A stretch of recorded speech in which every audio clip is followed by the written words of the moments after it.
Rafael, my sweet boy, my heart is filled with joy hearing that you finally worked up the courage to speak to Officer Cora Martin. You said she's a first lieutenant? That's such an impressive rank for someone so young. And like you said, Jis, she certainly has motherly breasts that will serve grandbabies very well. Don't you blush at your mama now?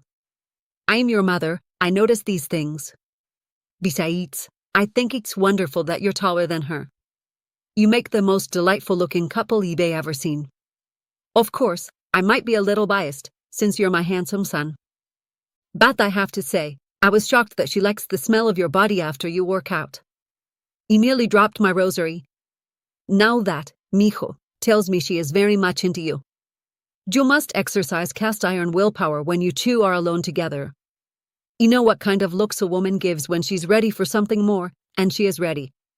So your mama is praying for the both of you. Keep your relationship on the high road. Don't succumb to lust. You were raised better than that. Now, let me tell you what happened today while I was vacuuming. The doorbell rang. I thought it was the mailman, but no. It was Rick and Asha Jones, standing right there on the porch. He invited them in, of course, and explained to Asha that I was vacuuming out of habit.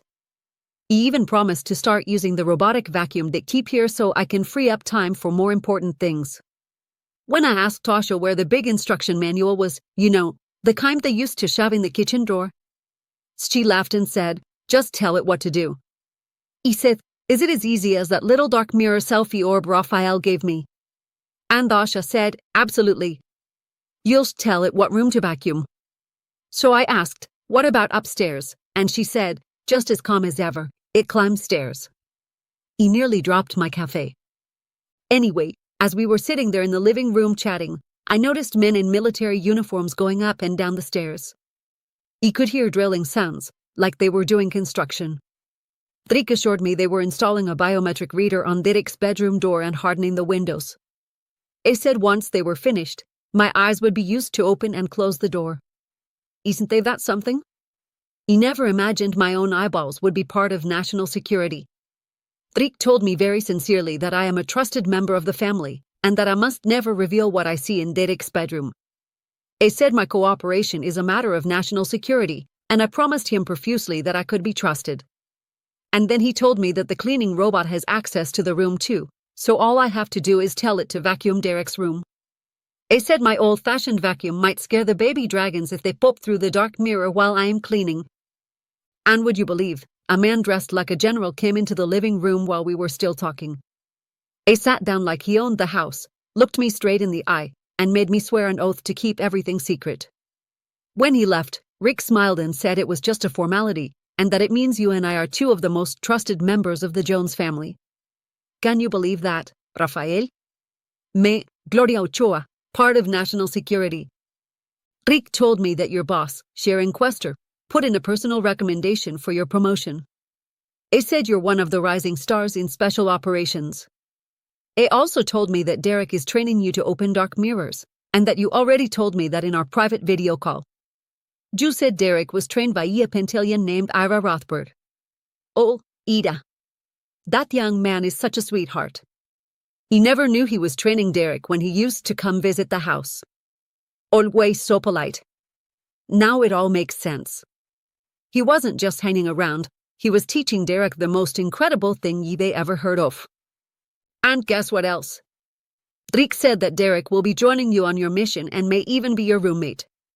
Now I know you're entitled to your own private suite as an officer, but as your mama, I strongly suggest you accept Derek as your roommate. Eat they to keep you honest, mijo.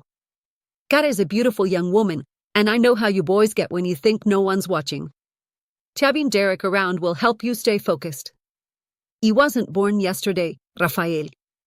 Ibe's seen military boys before. Don't jump on the first opportunity. Stay classy. Don't get drunk on her loveliness. Keep a cool head. Think before you lead. And Jess, I know you're probably rolling your eyes right now. That's fine. That's why God made mummies, to keep their sons chaste. Now that I've been sworn into the intelligence community, so to speak, maybe I can visit the base on the moon someday and see your officer's suite with my own eyes. Don't you go cleaning it up just to impress me. Unless, Of course, you want a lecture. I love you, Rafael. I am so proud of you. And Jace, I do believe Cara Martin is your type. Do you want to know why? Because a few years ago, I found a little stack of girly magazines under your bed. He said nothing. My friend at church told me, be glad he likes girls. One day, the girl of his dreams will give you grandbabies. And she told me the best thing to do was to pray for you. So I have. Treat that girl like a princess. With the deepest respect. Admiration. And chaskipi. Now you get back to your duties, and ye be down here praying for your success, your safety, and your self-control. Besos, abrazos, y bendiciones, your mother, Gloria Ochoa.